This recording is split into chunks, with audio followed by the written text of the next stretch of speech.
time to fuel your business success. Welcome to Harmonious at Lunch. We're bringing you bite-sized advice and expert conversations to drive clarity and growth 5 days a week. Make sure you join our Facebook group at humanopt.com/lunch, where listeners like you and our guests hang out so we can find harmony in business together. If you're building a business, you're in the right place. Let's dive in. Is it possible to build a successful 7+ figure business and, emphasis on the and, have a life? I don't know. I have no idea. Go look at social media. I don't think it's possible because a whole lot of people seem to disagree that those two things can exist simultaneously. Our guest today is going to prove that wrong. We're going to answer that question and see how you can do it in your business. Carmen Williams, welcome to the show, and thank you for being here. Thank you, Brandon. This is exciting. This is a cool topic. I have built 7-figure businesses before. I won't say if I had a life or not, but I know the two, all jokes aside, I know the two can coexist. I've had it both ways. I've had it where I've had a life, where I haven't had a life. And it really depends on how you set it up to scale. But I think this is a topic that so many business owners, when they're scaling their businesses, they kind of pick either or. Is that your assessment of how people view this topic?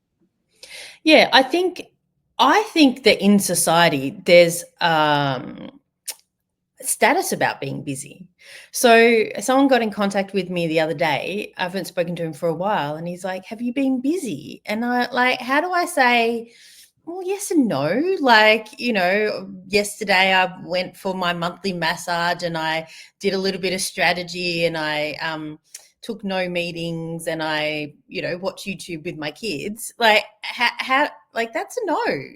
It's a great way to lose friends real quick. Yeah. It's like, I've dropped the status of being busy. Now, don't get me wrong. Like, I call myself an interval trainer in business and life. So I can go hard, head down, bum up, like go really hard in business. And then I can also pull back as well. So I think that's a really interesting idea. Can I just highlight? So Carmen's from Australia, for those of you who haven't gathered that yet. In the States, we just say head down, pedal to the metal. You guys, you add the bum up.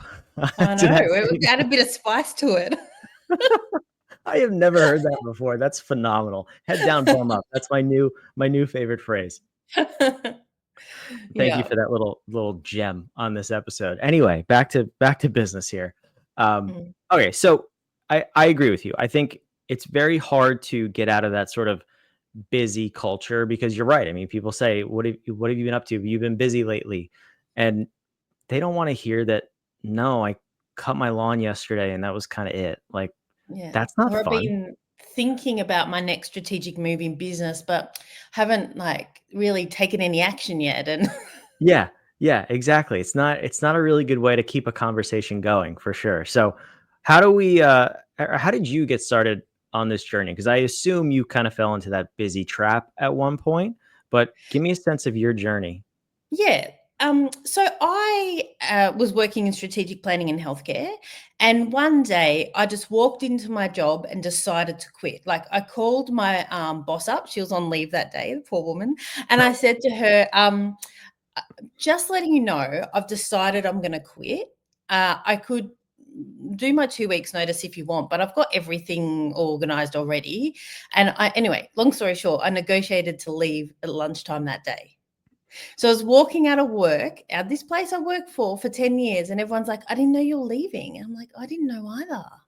Anyway, so I then started a business. I knew nothing about business. I didn't know the difference between marketing and sales. I thought clients were just going to come to me, which is obviously hilarious because we know how much effort it takes to market yourself.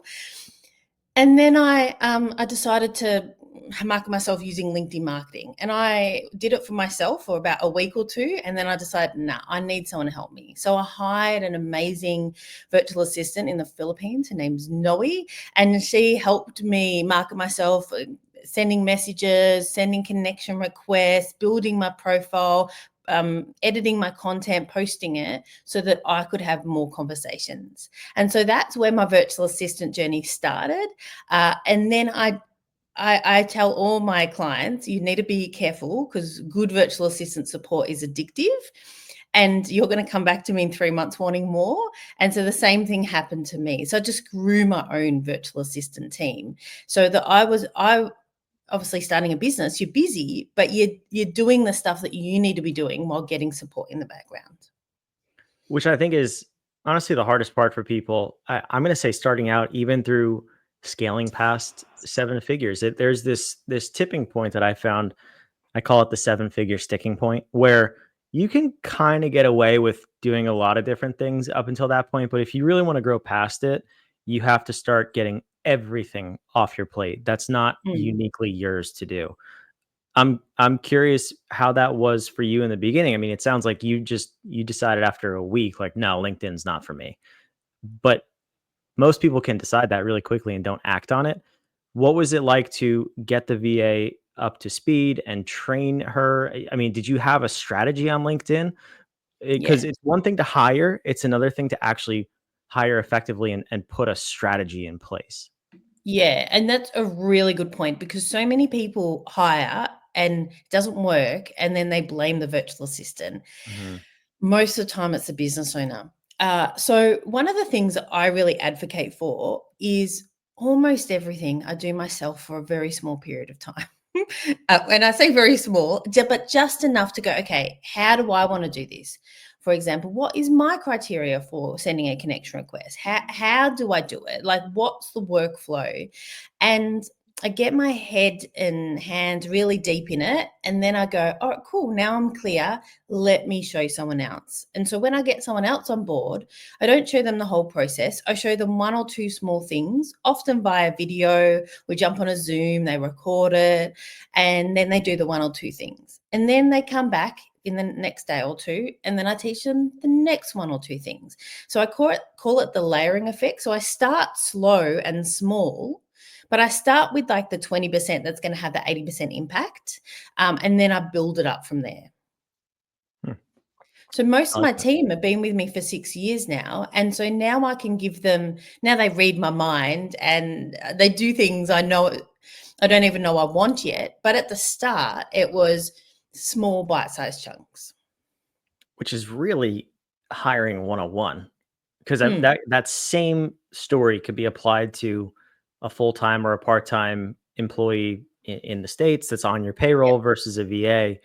And that's where I think people get a little bit lost with the hiring and onboarding, because let's take full-time employee. Mm, You give them everything, whether you have SOPs or an operating manual or an employee handbook. It's like, okay, welcome to the party. Happy Monday. Here's everything you're expected to know. Now go start by lunch. yeah. It's like, whoa, hang on. How do you unlock the front door? Like, how did I even get here? Can we start with the baby steps? So what you're saying is so applicable to even larger companies who are onboarding people. The first 2 to 4 weeks of having someone on your team will determine how long they stay with you. And it sounds like you've done a phenomenal job of mastering those 2 weeks, because your whole team's been there for 6 years, or at least a majority of them. I want to hear kind of what that structure looks like, because virtual versus, I guess, stateside or in person, whatever employment, they're different, but there's a ton of overlap. So how do you structure the onboarding? Yeah, so it's a good question. So we think about the onboarding in the scoping of the role. So before we even introduce people to candidates, we talk about what's the role going to include, what are the tasks, how they're going to communicate, how this person is going to think, what are their strengths, which I know is something you're really passionate about as well. And then we go, all right, cool. So this is the sort of person we want to get. What are we going to do with them on day one? How are we going to do it? Who's going to be doing it? How are you going to delegate? What are the tasks? And I redirect people if they choose tasks that are probably not great day one tasks. And so in that process, before we even introduce them to candidates, we've mapped out the game plan. And so how I like to design it depends on the nature of the role, but in the first week or two, even though they're only doing a small portion of the role, maybe 5 or 10%, my goal is that the business owner is feeling support within 2 weeks. So yeah, we're going to ease the person into it, but you're also going to get results in the first 2 weeks as well. So we do the game plan before they even meet people. And then what we do when someone starts is we go, okay, for the first week, we expect you to have a face-to-face chat with them on Zoom or Google Meet or whatever your platform of choice is. We've already chosen your 1 or 2 things you're going to delegate. And then we facilitate a conversation. We've got what we call a love team. So we have a love team for the business owner and a love team for the virtual assistant. And we facilitate those discussions at least weekly for the first month. So there's a whole heap of support and love. And then we ease back once things are humming. So it's resource intensive for everyone at the start, but you need to put stuff into it and you need to be strategic and you need to build that relationship for it to work in the long term. So you have to help me understand what a love team is. Is this another Aussie thing? It sounds like No. something that comes with a dating app. No, this is just a global teams thing. So and it's my business partner's genius. So her biggest value is support. And so our love team, their whole role, we've got 2 of them. One is for the client side and one is for the virtual assistant side. And both the love teams work together. And their whole role is to love the client and love the virtual assistant. So on the client side, you'd probably call it account management. On the virtual assistant side, you'd probably call it HR, but we've got that different focus of love and support and how can we help both sides. And it's really interesting because the virtual assistant and the client love team are talking together every single day to go, okay, how can we help this pair? Or sometimes there's more than 2 people involved, but how can we help this combination of people to help them work together? That's fascinating. And I think, I don't know that I would call it, or I would recommend that it's HR for a full-time employee. But I love that concept. I think you should have somebody, I wish more companies did, have somebody in the company that's like the mentor for this new hire. I know at larger companies, that is a thing where you have somebody you can go and ask questions to, and they kind of train you and walk you around. But smaller companies, if more people implemented that, I mean, your retention would be through the roof for your employees. That's a brilliant idea, Carmen. Yeah. So often people go to the love team for, how do I do this? Or how do I tell my business owner I'm feeling overwhelmed? So often it's work stuff, but sometimes it is, my boyfriend's broken up with me and I just need to have a chat to someone. It's wide ranging. But as you know, humans are complex and there's all different types of support that each person can benefit from. Yeah, if only there were a way to decode human beings. Okay, no shameless plugs here today. We won't go there. But I love this concept. I really do. And I love what you're doing. Can you give me a sense of your team now? Like what disciplines, what areas do you have your VAs in, and how has that grown throughout the years as you've grown?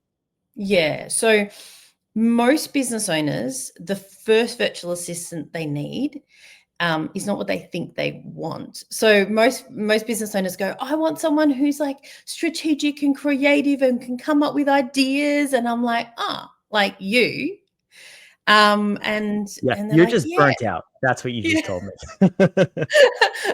I'm like, you don't need that person. You've got ideas coming out of your ears. And most business owners don't need that. What they need for their first person is a detail. I call it a detail-orientated doer. Someone who loves consistency. Someone who loves just going, all right, cool. Every day I'm going to send 20 connection requests to this type of people. Every day I'm going to check Carmen's email and schedule the meetings in, according to whoever's emailed her. And so that's what most business owners need as their first person in their team. Most business owners I speak to are so bad at that detail and consistency stuff. I know I am. And so sometimes I joke, if my right-hand man is away and I do something for myself, 9 out of 10 times I mess it up. And I'm like, I shouldn't be doing anything for myself. So that's the first person most people need. So you start with your detail-oriented doer, and they can do administration. It might be a little bit of customer service via email. It might be marketing on LinkedIn, some of that stuff. And then people diversify their teams. So over time, I started with Noe, who helped me with consistency and detail at the start on LinkedIn. And now I've got a whiz-bang video editor. Now I've got finance nerds who love that stuff and know it better than me. Now I've got a recruitment team. Now I've got a love team. So you diversify, and then you use your team's strengths, exactly what you advocate for, Brendan. So the person who's managing my entire finance team, she started off sending LinkedIn connection requests for me. And then she said, oh, I really like finance. I'm like, okay. And then eventually she now is managing my whole finance team. My head of recruitment doesn't have a background in recruitment. She was working in the marketing team. And my business partner goes, oh, you're really good at like clarifying and getting to like the core of what people are sort of not saying, but saying. And then she's like, hey, do you want to try a hand at recruitment? And my recruitment manager's like, I found my forever job now. So you can, your team will develop over time. Yeah, I love that. And that's one of the things that has had the biggest impacts on our clients too, is helping get the people in the roles that they're best suited for, not just the roles you have open, but the companies who are willing to do that and move people from marketing to HR, or a simple assistant task to the head of marketing. Real life story from one of our clients. It's crazy that the people, their potential increases and they really step into that role. They get so much more done and they're happier and they stay for a long period of time. I mean, the benefits and the side effects are endless, and it's really, really good for the business. So I love that you have that same story within your own company. For you though, the answering the question we started the episode with, and have a life part.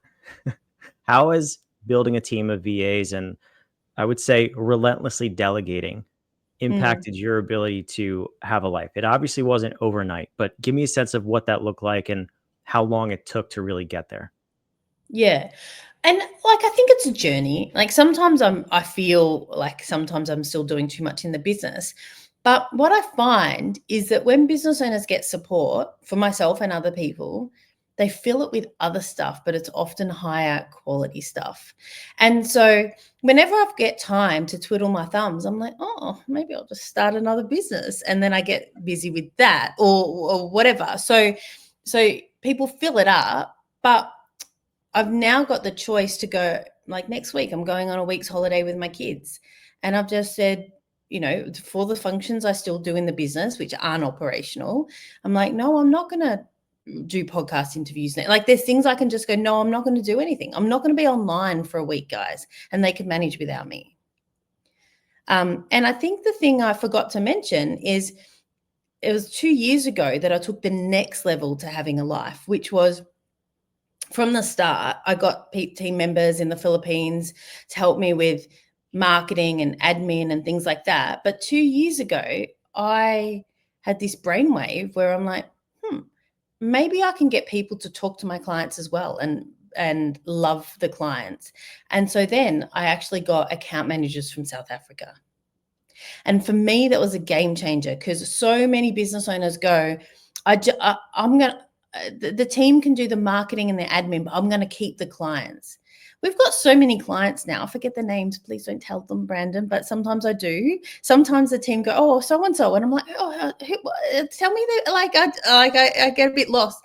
So now I've got amazing account managers from South Africa who are better at loving the clients than me. They're way more patient. They're way better listeners. So, and they remember their names. So, the bar is so low.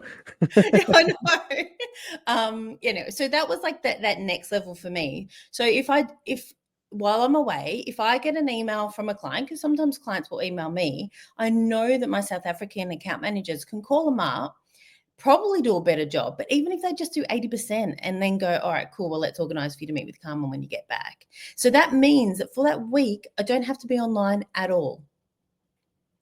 Yeah, a powerful place to be. Let me ask you this question too, and we'll wrap up with this. You're going away for a week. You're completely unplugging. I know you can obviously work anywhere in the world. Mm. How long either have you or could you step away and be totally unplugged from your business and you know it's going to hum along just fine? Yeah. I unplugged for a month. I went and did a medical mission in the Philippines, and then I met my team. So for the last week, so I did meet my team for the last week, but I didn't do any work in that time. So a month was my last experience. That's amazing. That to me is the benchmark of truly making it is 4 weeks. Your business goes through a full monthly cycle. If it survives that, and it probably grew a little bit without you too, am I right? It did. I think for me, the one thing that I'm still holding on to mostly is the sales. So like I haven't been able to completely replace myself with someone better than me yet in the sales, but it's something I'm working on. But do you like it? I do enjoy sales. My account managers do internal sales now, but new business, yeah, I love like asking people questions about their business and how does it work, and or maybe you should consider this. So I do like it, yes, but it is the one thing that stopping me from going away for 3 months. Yeah, that's fair. But I think, there's a part of me that always wants to hold on to the things that I love, and that's okay. If it depends on you for success, then that's a little bit of a risky place to be. But if it lights you up, keep doing it. I always say that because I've seen so many people read the business books and go take the course, and it's like, you can't do anything related to day-to-day operations in your business. And then their soul just evaporates. It's like, well, you kind of defeated the whole purpose there. So Yeah. not exactly the best advice. Yeah. But Carmen, this is super cool. I appreciate you coming. Tell me, where can the listeners learn more about you and maybe even working with you to get them set up with a VA? Yeah, they can check out some free resources at globalteams.com.au. So to support business owners to work out what virtual team members could do, and also how to work with them as well. I love it. Well, thank you so much for being here. All of the links, Carmen's social media is down in the show notes. So go check all of that stuff out. Get Click Happy down there. And come back for another episode of Harmonious at Lunch tomorrow. I hope to see you here. We're going to help you build a more harmonious business and life. We'll see you tomorrow. Another episode of Harmonious at Lunch in the books. I hope this episode made you think and you grabbed some actionable ideas to propel your business. Don't forget to like, comment your takeaways, and subscribe wherever you're listening so we can help more entrepreneurs just like you achieve harmony in their life and business. For cutting-edge tools that bring clarity to your people and processes, check out humanoff.com to download our app today. See you next time.